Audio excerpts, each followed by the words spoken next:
कहानी किसान और उसका बैल। एक छोटे से गांव में रामू किसान रहता था।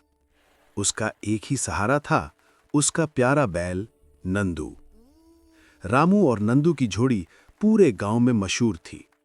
सुबह होते ही दोनों खेत की ओर निकल जाते। रामू हल पकड़ता और नंदू पूरे जोश से खेत जोतता।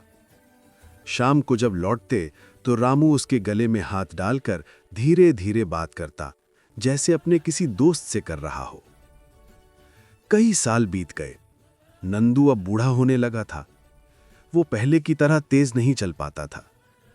रामू को यह देखकर दुख होता, लेकिन उसने कभी नंदू को छोड़ा नहीं। उसके मन में बस यही था कि जिसने मेरे अच्छे दिनों में साथ दिया, उसे मैं बुरे समय में नहीं छोड़ूंगा।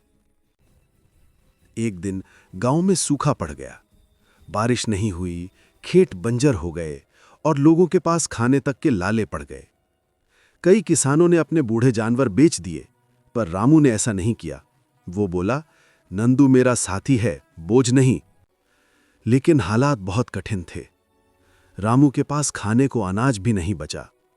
एक रात वो उदास बैठा था, तभी नंदू उसके पास आया और धीरे से उसका हाथ चाटने लगा।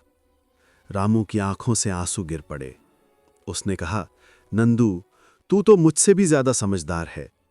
चिंता मत कर, कुछ ना कुछ रास्ता जरूर निकलेगा।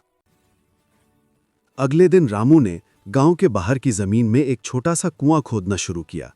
नंदू भी रोज वहां पहुंच जाता और मिट्टी खींचने में मदद करता। कई दिन की मेहनत के बाद आखिरकार पानी निकल आया। गांव वाले हैरान रह गए। जहां सबने उम्मीद छोड़ दी थी, वहां रामू और उसके बूढ़े बैल ने चमत्कार कर दिखाया। अब खेतों में फिर हरियाली लौट आई। रामू ने पूरे गांव को पानी दिया और सबने कहा, सच्चा साथी वही होता है जो मुश्किल में साथ दे। नंदू कुछ साल बाद चला गया, लेकिन गांव में आज भी लोग कहते हैं कि अगर रामू जैसा किसान और नंदू जैसा बैल हर किसी को मिल जाए तो दुनिया में कोई अकाल नहीं पड़ेगा। सीख: सच्ची निष्ठा और मेहनत कभी व्यर्थ नहीं जाती। जो साथी सुख दुख में